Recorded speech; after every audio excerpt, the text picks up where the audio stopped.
भक्ति का मतलब है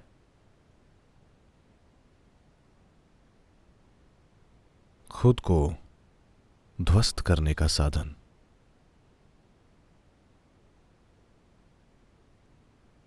एक साधन जिससे आपके इरादे, आपकी कल्पनाएं और आपके सपने ध्वस्त हो जाएं, जिससे आप एक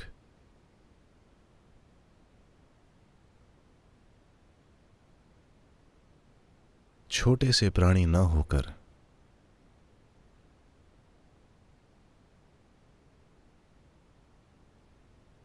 या इस सृष्टि में एक बेनाम छोटे से प्राणी न होकर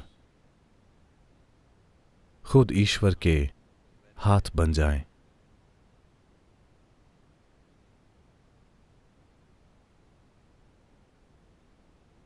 Devotion is not a deal that you make.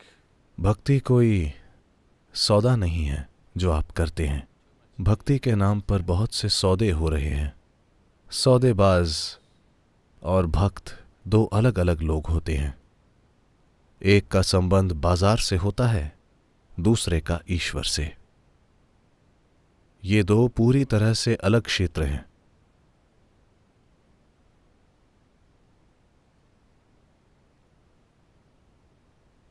आपको ये समझना होगा कि जैसे ही आप सौदा करने बैठते हैं तो सौदे का धर्म है कि आपको दूसरे से ज्यादा स्मार्ट होने की पूरी कोशिश करनी है। नहीं, क्या आप एक नुकसान वाला सौदा करना चाहेंगे? जब आप सौदा करने बैठते हैं तो आप दूसरे से ज्यादा स्मार्ट होना चाहते हैं। पर अगर आप ईश्वर के साथ ये रवैया अपनाएंगे तो शुरू करने के पहले ही हार जाएंगे। आप अस्तित्व के साथ ऐसे बैठें, आप अपने गुरु के साथ ऐसे बैठें तो आप शुरू करने से पहले ही हार गए। आपको दौड़ने की जरूरत नहीं है, आप वैसे ही हार चुके हैं। आप जीत नहीं सकते।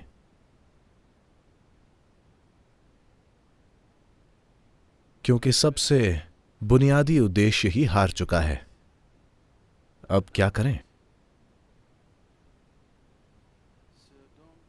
तो भक्ति की जबरदस्त शक्ति को मत गंवाइए। इसीलिए क्योंकि आपके दिमाग में एक बेवकूफ भरा सौदा है।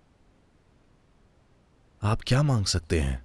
आप सृष्टि और सृष्टा से किस तरह का सौदा कर सकते हैं? सिर्फ मूर्खता भरा सौदा। क्योंकि आप नहीं जानते कि सृष्टि में क्या संभावनाएं मौजूद हैं। आप बस वो छोटी सी बेकार सी चीजें जानते हैं जिनका आपने जीवन में अनुभव किया है। अगर आप एक ऊर्जा के संपर्क में हों, कम से कम एक ऊर्जा की मौजूदगी में हों जो सृष्टि का स्रोत है, और आप मांगे कि मुझे एक नौकरी चाहिए, मैं शादी करना चाहता हूं, तो ये बेवकूफी की हद है। आप नहीं जानते कि क्या संभावनाएं हैं। क्या यह सबसे अच्छा नहीं होगा कि आप कहें मेरे साथ आप जो चाहे कीजिए? अगर आप संपर्क में आ गए तो क्या यह सबसे अच्छा नहीं होगा कि सृष्टि के स्रोत पर छोड़ दें, मेरे साथ आप जो चाहे कीजिए?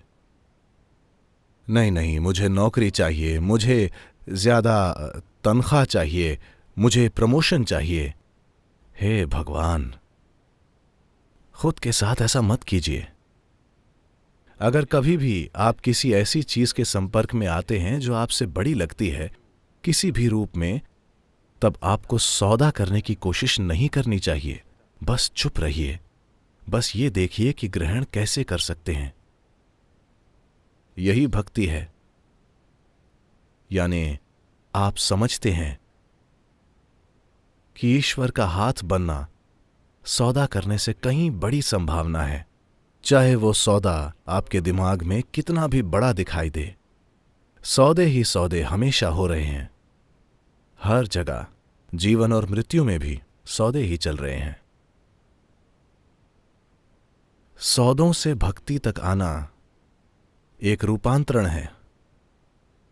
ये ऐसा है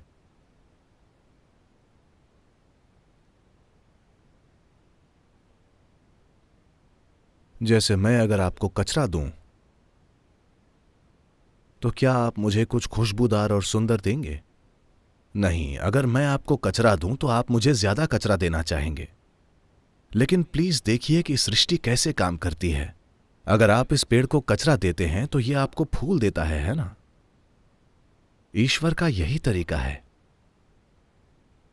अगर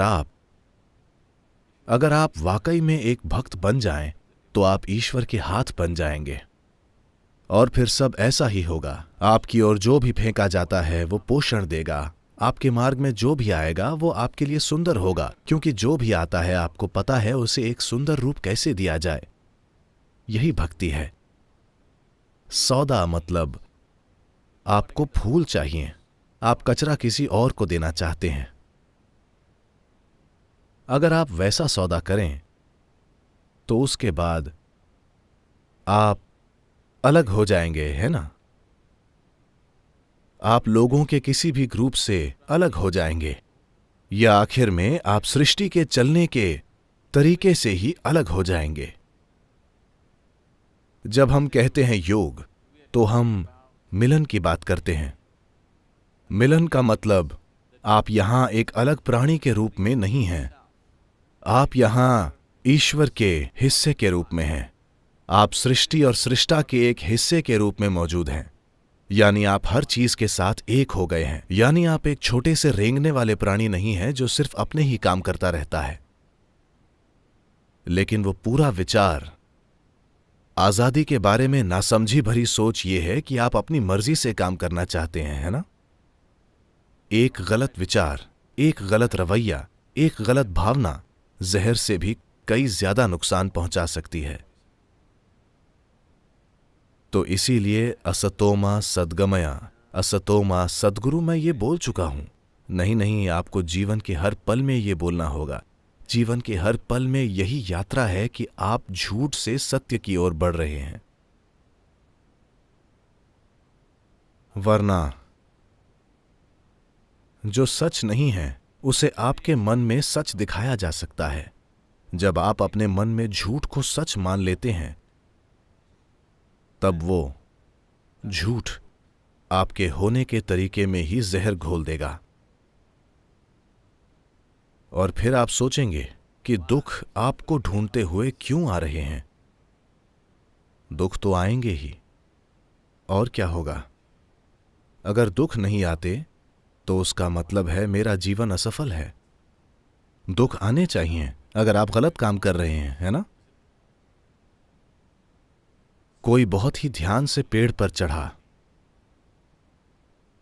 एक मूर्ख ने तेजी से चढ़ने की कोशिश की और गिर गया। अगर उसे कुछ नहीं होता तो जिसमें ऊपर चढ़ने वाले का कौशल है वो मूर्ख है ना? हाँ या ना? नहीं, ऐसा ही है ना? जिसने ध्यान दिया है, जिसने जरूरी कौशल पाने पर ध्यान दिया है किसी चीज को सही तरीके से करने के लिए, अगर वो और एक मूर्ख जिसने किसी चीज पर कोई ध्यान नहीं दिया है दोनों एक ही नतीजा पाते हैं, तो जिसने सभी चीजों पर ध्यान दिया है वो मूर्ख है ना? तो मैं वाकई दुख के खिलाफ नहीं हूं।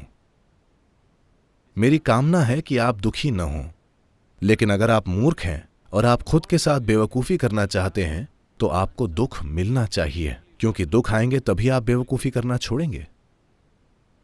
मान लीजिए, क्या आप देखते हैं कि अगर आपके शरीर में एक जख्म है जो सूख रहा है तो आप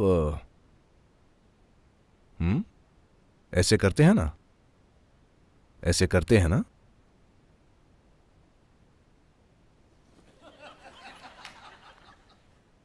अगर आप गहरे चले जाते हैं और दर्द होता है तो आप रुक जाते हैं। मान लीजिए कि दर्द नहीं होता तो आप अपनी आंतें बाहर निकाल लेते। हां, खुद को कम मत आंकिए। अगर आपके शरीर में वाकई बिल्कुल दर्द न हो तो यहां सत्संग में बैठे बैठे आप जैसे च्युइंगम खाते हैं, आप अपने फेफड़े बाहर निकाल लेते। मुझे दिखाने के लिए कि आपके फेफड़े कितने बड़े हैं। हां, आप करेंगे। खुद को कम मत समझिए, खुद को बिल्कुल भी कम मत समझिए, अपनी बेवकूफी को कम मत समझिए।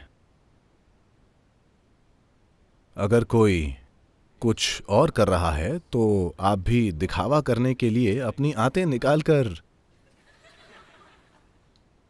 क्योंकि अगर आप उसे पिन से भी छुएं तो इतना दर्द होता है।